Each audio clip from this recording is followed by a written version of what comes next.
Hello students, आज का मेरा टॉपिक है टीथ। ये स्पेशली क्लास 10 का चैप्टर है, लेकिन ये ऐसे सीबीएसई में 7 क्लास में भी है और इसमें हम लोग देखते हैं तो 11 क्लास में भी है। 11 क्लास में थोड़ा सा डीपली दिया हुआ है और 10 में थोड़ा सा दिया हुआ है, 7 में भी थोड़ा सा दिया हुआ है। अब अगर हम लोग टीथ का बारे में बोलेंगे तो हम लोग सबको ही जानते हैं कि हम लोग बैकल कैविटी, मतलब ये जो मुंह है इसका अंदर में जो पोर्शन है इसको कहते हैं बैकल कैविटी। ये बैकल कैविटी में रहता है टीथ। ये टीथ क्या होता है? ये हार्डेस्ट सब्सटेंस होता है और ये क्या करता है, कोई भी चीज को च्यू करने के लिए रिस्पॉन्सिबल है।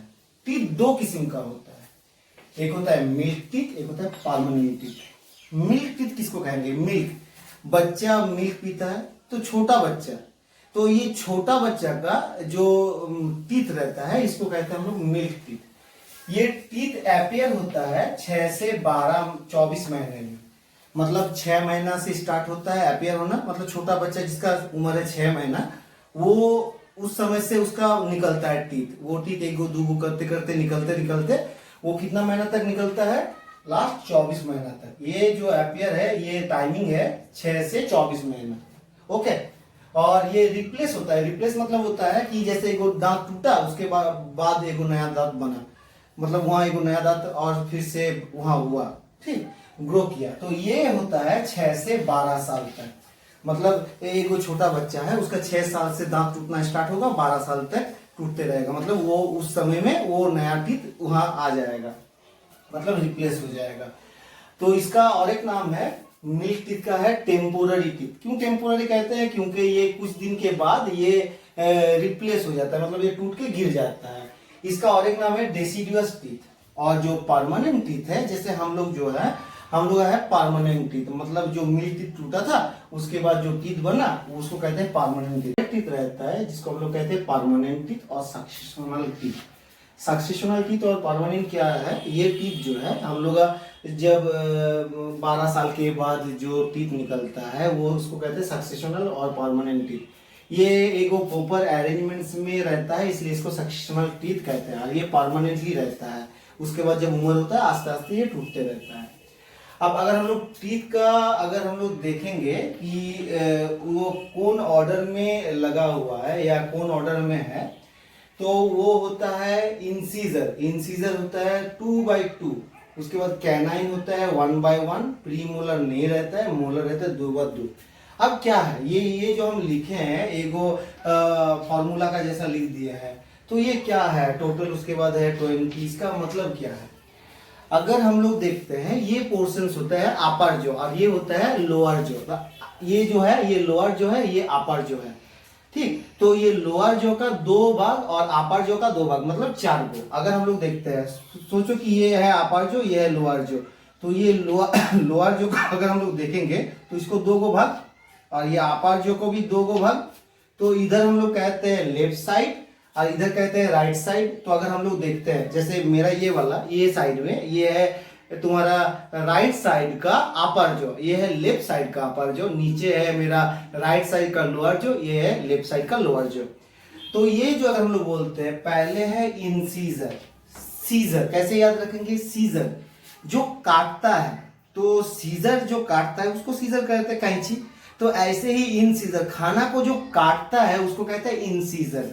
जैसे हम लोग ये सामने का जो 2 गो टीथ रहता है, ये जो 2 गो टीथ रहता है जो काटने के लिए, जैसे हम लोग रोटी खाते हैं, रोटी को काटता है तो ये 2-2 करके रहता है, ऊपर में 2 नीचे 2। ये लेफ्ट साइड में ऊपर में 2 नीचे 2 और राइट साइड में ऊपर में 2 नीचे 2। तो टोटल कितना हुआ? लेफ्ट साइड में 2, राइट साइड में 2 = 4। मतलब लेफ्ट साइड में 2 और राइट साइड में 2, मतलब अपर जो में रहता है 4 गो और लोअर जो में रहता है ऐसे लेफ्ट साइड में 2, राइट साइड में 2, 4, मतलब टोटल 8। जैसे इधर 2 इधर 2 4, इधर 2 इधर 2 4, 8। इसका क्या काम है? काटना। उसके बाद होता है कैनाइन, जो जैसे हम लोग कार्निवोरस बोलते हैं, तो जो देखोगे कार्निवोरस मतलब होता है जैसे शेर जो हुआ उसका लंबा टीथ रहता है। तो ऐसे ही जो टीथ फाड़ने के लिए, वो लोग जैसे मीट खाता है तो जो टीथ फाड़ने के, जैसे हम लोग मीट खाते हैं तो हम लोग ऐसे खाते हैं, ऐसे कभी नहीं खाते, ऐसे मतलब जो टीथ फाड़ने के लिए काम करता है उसको कहते हैं कैनाइन। ये रहता है एक एक, मतलब लेफ्ट साइड अपर जो अगर देखते हैं तो लेफ्ट साइड में रहता है एक, राइट साइड में रहता है एक, उसके बाद लोअर जो में लेफ्ट साइड में एक, राइट साइड में एक। तो टोटल जो कैनाइन है ये रहता है 4, मतलब लोअर अपर में 2 को करके। तो टोटल कितना हुआ देखिए, 2 और 2 4, और ये एक और एक 2 करके ऐसे, ये एक साइड का हम बोल रहे हैं, ठीक। तो ऐसे ही इसके मतलब होता है प्रीमोलर, ठीक। प्रीमोलर जो होता है वो कोई भी चीज को मतलब ग्राइंडिंग करने के लिए रिस्पॉन्सिबल है, ये होता है प्रीमोलर। उसके बाद 2 गो रहता है, और मोलर होता है जो ग्राइंडिंग करता है, पेस्ट करने के लिए रिस्पॉन्सिबल, उसको वो रहता है 3 गो करके।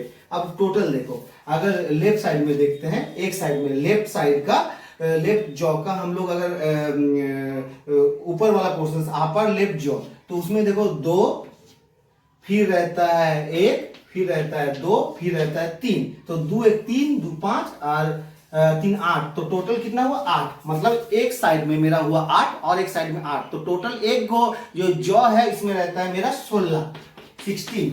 ऐसे ही अगर हम लोग लोअर जॉ में देखें, राइट साइड में भी मेरा रहेगा 8 और इधर भी रहेगा 8, तो टोटल कितना हुआ 16। तो 16 और 16 32, तो मतलब टोटल जो टीथ है ये टीथ है 32 गो। ऐसे अगर हम लोग देखेंगे कि मिल्क टीथ है तो इनमें इंसीजर रहता है 2-2, जैसे पहले अभी समझाए वही है 2-2। कैनाइन रहता है 1-1, लेकिन इसमें कोई प्री मोलर नहीं रहता है, और मोलर रहता है 2 करके। तो अब देखो, अगर एक साइड को हम लोग अगर देखेंगे तो 2 के बाद एक 3 और 2 5, तो टोटल हो गया 5। मतलब एक साइड का 5, तो 2 साइड का कितना हुआ 10। तो अपर जो में हो गया मेरा 10 और नीचे लोअर जो में हो गया 10, तो टोटल कितना हुआ 20। तो छोटा बच्चा का टोटल टीथ रहता है 20 गो, और हम लोग का जो बड़ा हो गया है तो उसका रहता है तुम्हारा 32 गो। तो ये होता है टोटल टीथ का element. Thank you very much.